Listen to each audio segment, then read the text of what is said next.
В эфире телеканала «Якутия-24». Главные события уходящего дня. В студии работает Алексей Соколов. Здравствуйте.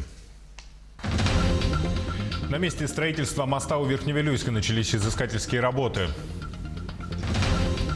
МЧС предупреждает, завтра в Ленском и Мирнинском районах ожидается метель.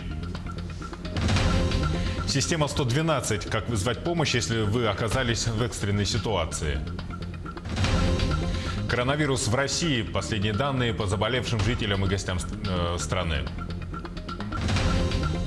Выбросы с фабрики Якутугля в Нерюнгре. В компании от комментариев пока воздерживаются, а люди негодуют. И дайджест событий Ленского района в обзоре наших коллег.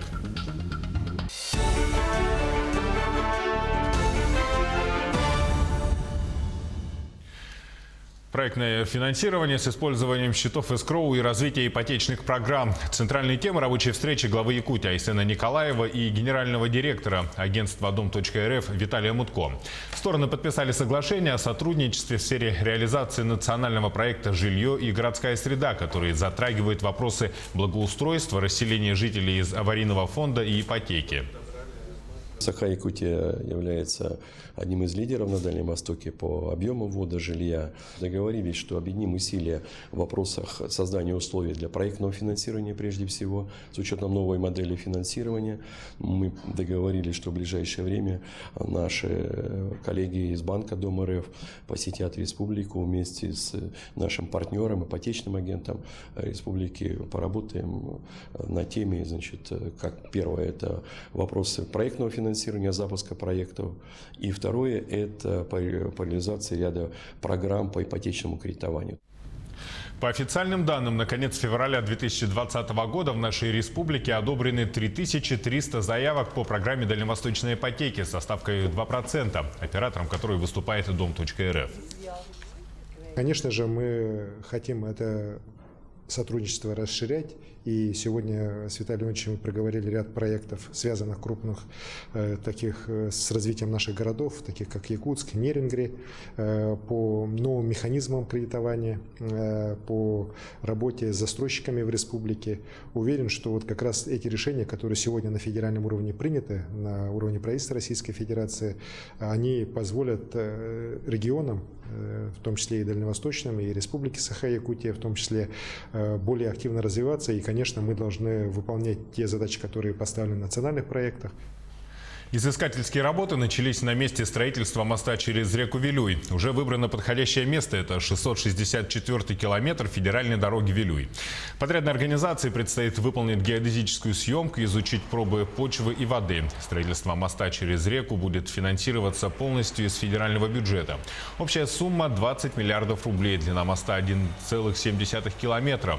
Вот объект обеспечит круглогодичное автомобильное сообщение между Якутском и Нерубой. Глубина, здесь в основном где-то метра 1,5–2–2,5. На фарватере около 5–6. Изыскательская работа займет, примерно, наверное, месяц. Створ по воде 990 метров. А сам створ 990 метров? 990, это водяной створ. А там же у нас пойма еще, там еще 500 метров. Дорога должна пройти где-то 664 между 665. Да, она будет пересекать старую дорогу, затем вроде как дугой обходить и уходить на старую дорогу. Развитие станции газомоторного топлива в Якутии в эти дни обсуждают на техническом совещании с участием промышленных предприятий не только из нашей республики, но и других регионов страны, таких как Татарстан, Амурская и Иркутская области. Участники делятся опытом использования сжиженного природного и компримированного газа. В Якутске на сегодняшний день на компримированном газе работает 3 станции. Кроме этого, есть положительный опыт использования пропан-бутана. Увеличение количества таких станций является одним из направлений правительства республики, с помощью которого планируют снизить зависимость от поставок дорогостоящих нефтепродуктов из-за пределов региона. Наша компания с 2007 года активно занимается газомоторным направлением, и мы своим опытом приехали поделиться в вашу республику.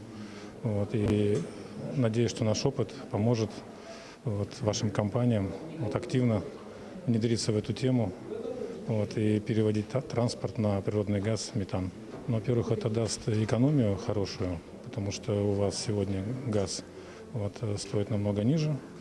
вот, чем другие жидкие моторные топлива. Это вам даст не только экономию, даст еще и экологический эффект хороший. Вот, новые рабочие места, вот, новые инвестиции, новое развитие.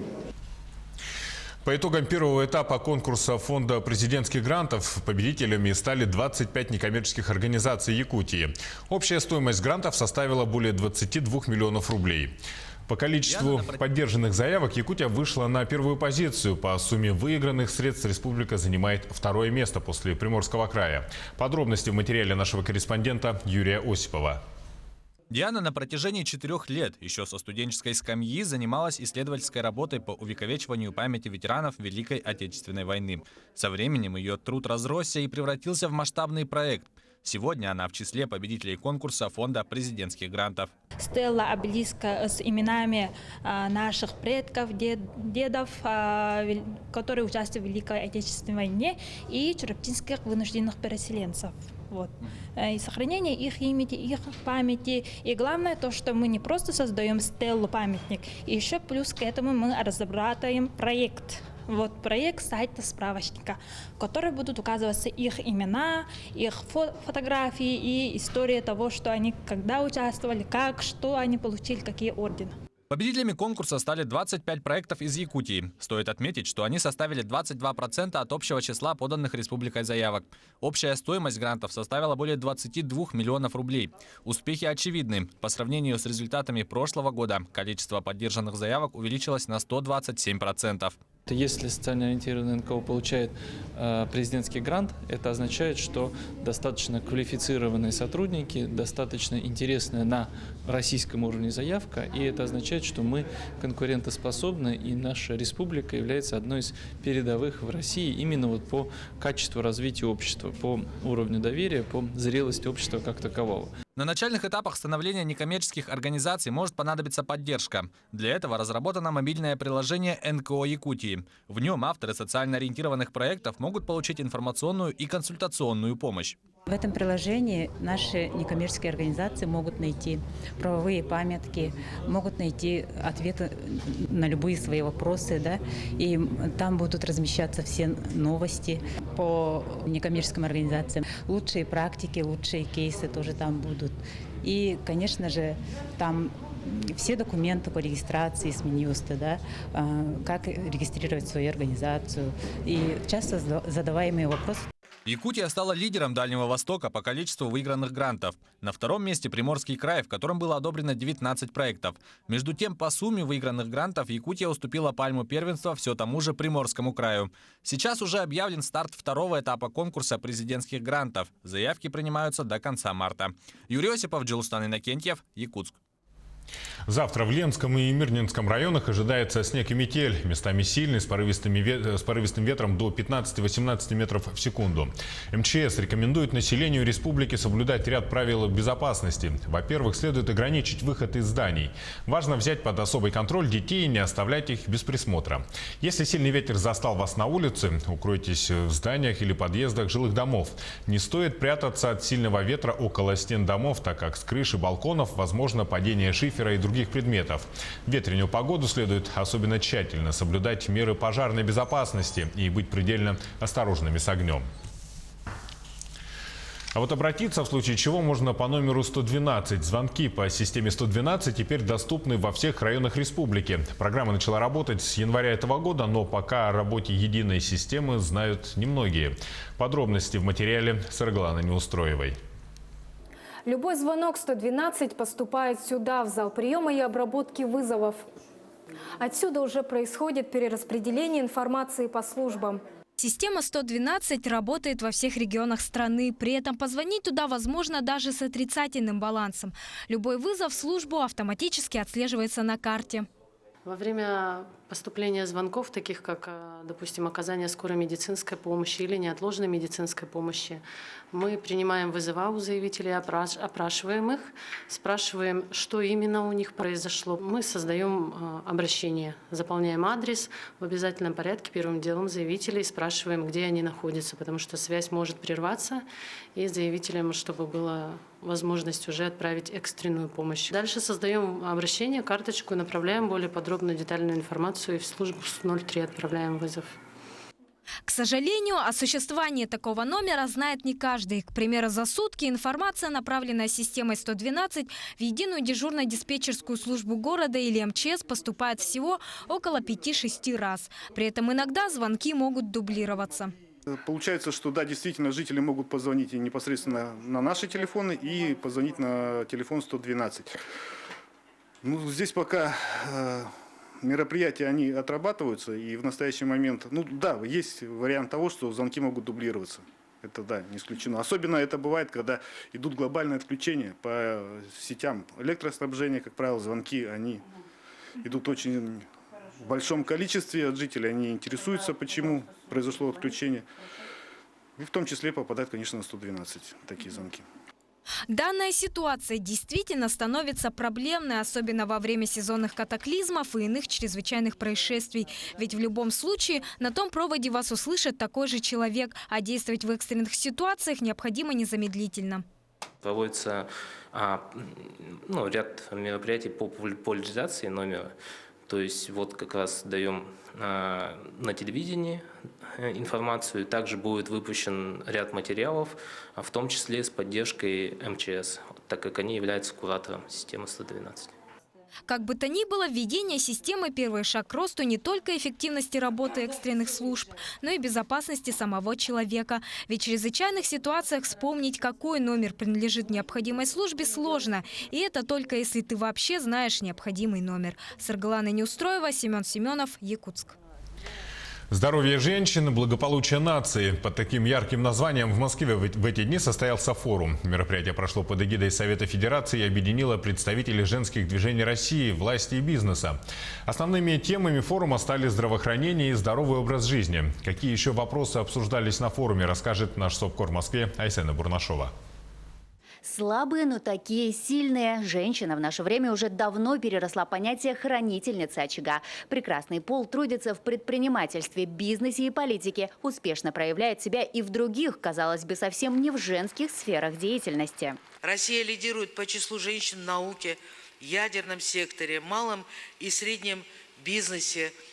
И даже сам министр промышленности страны уверяет, что интерес к техническим специальностям со стороны прекрасного пола будет только расти. Если брать параметры последних 2 лет по обучению по техническим специальностям, то 25% приходится как раз на девочек. Поэтому мы исходим из того, что эта тенденция будет сохраняться с точки зрения увеличения и интереса. Но в погоне за карьерой женщинам не стоит забывать и о своем самочувствии, предупреждают эксперты. Речь идет не только о регулярном скрининге здоровья, но и в целом о простых и правильных привычках. 60% успеха – это здоровый образ жизни людей. И немножко уже замыленно вы улыбаетесь, когда я об этом говорю, но тем не менее это так, это правда. То, как человек двигается, насколько он имеет достаточную физическую нагрузку, как он питается. Теме питания на форуме также уделили особое внимание. На площадке форума раскинулась гастрономическая карта России. Всего 6 регионов представили свою продукцию. Здесь можно отведать и мурманскую рыбку, и красноярский мед, а также попробовать наш якутский керчах. Не только вкусное, но и полезное питание. Королевой якутского стола стала наисвежайшая строганина. Удивительный. Первый раз такой ем. Вкуснота невероятная. Это рыба. Это только в Якутии. Замороженная? Да, замороженная. Строганина называется. Вызовы современности открывают новые направления для роста женщин. И только в симбиозе активного и здорового образа жизни хранится путь к успеху, уверены участницы форума. Безусловно, здоровье, оно не может складываться из одного какого-то аспекта. Это и питание, это и образ жизни, и способность грамотно распределять свои силы. Да? То есть вот эта гармония, которая может позволить нам всегда оставаться красивыми, веселыми. Да. Айсена Бурнашова, Джур Березкин, Москва. Но сейчас небольшой блок рекламы. Смотрите далее на телеканале Якутия-24. Коронавирус в России. Последние данные по заболевшим жителям и гостям страны. Выбросы с фабрики Якутугля в Нерюнгри. В компании от комментариев пока воздерживаются, а люди негодуют. И дальше событий Ленского района в обзоре наших коллег. В эфире Якутия-24 мы продолжаем наш выпуск. Новый случай коронавирусной инфекции подтвержден у гражданина Италии, приехавшего в Россию. Об этом сообщили в оперативном штабе по предупреждению и борьбе с новой коронавирусной инфекцией. 5 марта подтвержден завозной из Италии случай заболевания новой коронавирусной инфекцией у гражданина Итальянской Республики, сообщили в штабе. За все время распространения коронавирусной инфекции на территории России выявлено 4 случая заражения. У гражданина России, вернувшегося из Италии, а также итальянца, приехавшего в Россию, и 2 граждан Китая, которых уже выписали после выздоровления. Кроме того, на лечении в стране находятся 3 гражданина России, у которых заболевание, вызванное коронавирусом, было выявлено на лайнере Diamond Princess в Японии. А в Якутске проверяют на коронавирус женщину и ребенка. Они недавно прилетели из Южной Кореи. По информации Министерства здравоохранения региона, мама с ребенком, у которого есть симптомы ОРВИ, обратилась в детскую поликлинику Якутской городской больницы.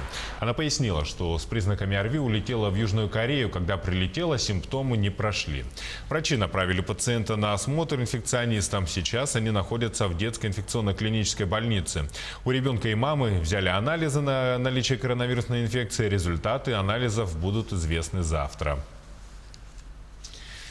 Между тем, 3 случая кори зарегистрировано в Алдане. Все необходимые лечебно-профилактические мероприятия приняты, круг контактных лиц выявлен. Работа по предупреждению распространения заболевания ведется комплексно. Тему продолжит Татьяна Вахнина.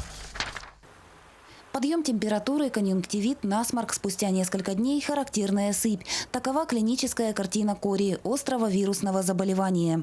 В Алданском районе зарегистрировано уже 3 случая кори. Все необходимые профилактические меры приняты. В настоящее время введен режим карантина. Выявление лиц, контактировавших с заболевшими, продолжается. Мероприятия совместно с Роспотребнадзором, с Министерством здравоохранения и Роспотребнадзором Республики Саха-Якутия проведены в очаге. Пока карантин не снят, новых случаев не зарегистрировано. Провелась огромная работа по вакцинации контактных лиц, по вакцинации, по наблюдению контактных лиц и диагностические мероприятия по выявлению иммунитета кори. В 2019 году проводилась подчищающая иммунизация. Выявлялись непривитые от кори граждане. Компанией было охвачено порядка 2500 человек. Внимание уделялось как приезжим, так и лицам из групп риска. Должны быть привиты двукратно лица, в первую очередь. По национальному календарю это взрослые от 18 до 35 лет, а до 50 лет это лица из группы риска. Это работники образовательных учреждений, медицинские, работники социальных служб, коммунальной сферы, торговли. Предупредить заражение вирусом кори можно только с помощью вакцинации. Если ребенок, согласно прививочному календарю, получил двукратную профилактику в год и в 6 лет, во взрослом возрасте вирус кори ему будет не страшен.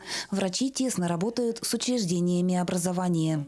Мы работаем очень тесно с детской консультацией. Нам дается список. Мы работаем с родителями, с классными руководителями. Администрация школы идет всегда только, как говорится, навстречу. У нас очень много у нас деток было, которые, как говорится, были не вакцинированы. И благодаря тому, что мы так тесно отработали, у нас остались только единицы. Родители к этому подошли очень хорошо. Корь высококонтагиозна. Во внешней среде вирус сохраняет активность до 2 часов. В Алданском районе разработана стратегия межведомственного взаимодействия. Работа по предупреждению распространения заболевания ведется комплексно. Татьяна Вахнина, Сергей Шипачев, Александр Лукин, Алдан.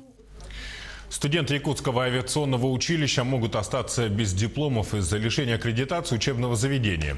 Учащимся колледжа в конце февраля сообщили, что специальность строительства и эксплуатации автомобильных дорог и аэродромов закрывают по рекомендации Санкт-Петербургского госуниверситета гражданской авиации из-за отсутствия необходимости в аэродромных службах.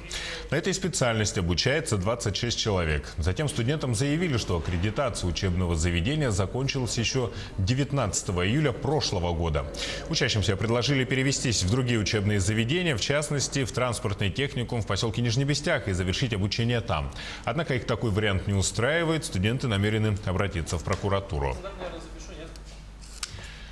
И вновь экологический бум в столице Южной Якутии. Поводом для волнений нерюнгринцев послужили неоднократные публикации в социальных сетях о грязных выбросах с обогатительной фабрики нерюнгринской компании «Якутуголь». Авторы публикаций просят обратить внимание на пыльное облако, нависающее над старым городом каждое утро, которое движется по ветру. И не исключено, что часть этой угольной пыли оседает на город. Не, раньше так не было, конечно, сейчас намного хуже стало и дышаться людям, и на самом деле влияет очень на здоровье. У кого проблемы с носом, как у меня, допустим, мне очень сложно сейчас стало. Я из-за этого операцию делал на нос, к сожалению, не помогло, но как-то будем справляться как-то, да. Я не обращала на это внимания, как-то не было. Сейчас вот, да, так как начали люди обращать на это внимание, стало страшно. Думали, что много выбросов. Ну, понимаем, что загрязнение идет, это видно, поэтому... Да, отражается все на природе. Давайте сделаем проще. Пойдем возьмем машину, проедем на 21 километр, я при вас это забурю. И вы увидите, какая чернота там идет. А кроме как с фабрики, оттуда сбросов больше нет предприятий. Ну, я не знаю. Обогатительная фабрика, она, как правило, я говорю, как она работала, она так, видимо, и работает. Вот. Я не вижу такого. А то, что вот здесь вот задымленность от машин зимой, да.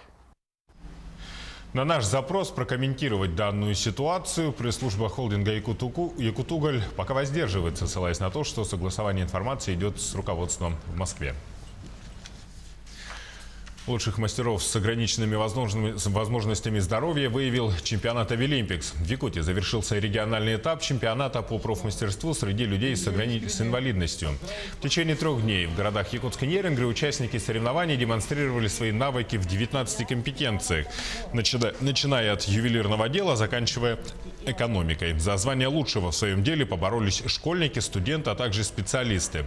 Они впервые проявили себя в таких компетенциях, как социальная работа, резьба по дереву, медицинский лабораторный анализ и прикладная эстетика. Работу участников оценивали более 100 экспертов, в том числе потенциальные работодатели. Победители в каждом направлении представят Якутию на национальном чемпионате в ноябре этого года. Обучаюсь на профессии массажист. Нелегко далось, пришлось потренироваться, вспомнить все, чему обучались, и всю свою теорию воплотить в практику.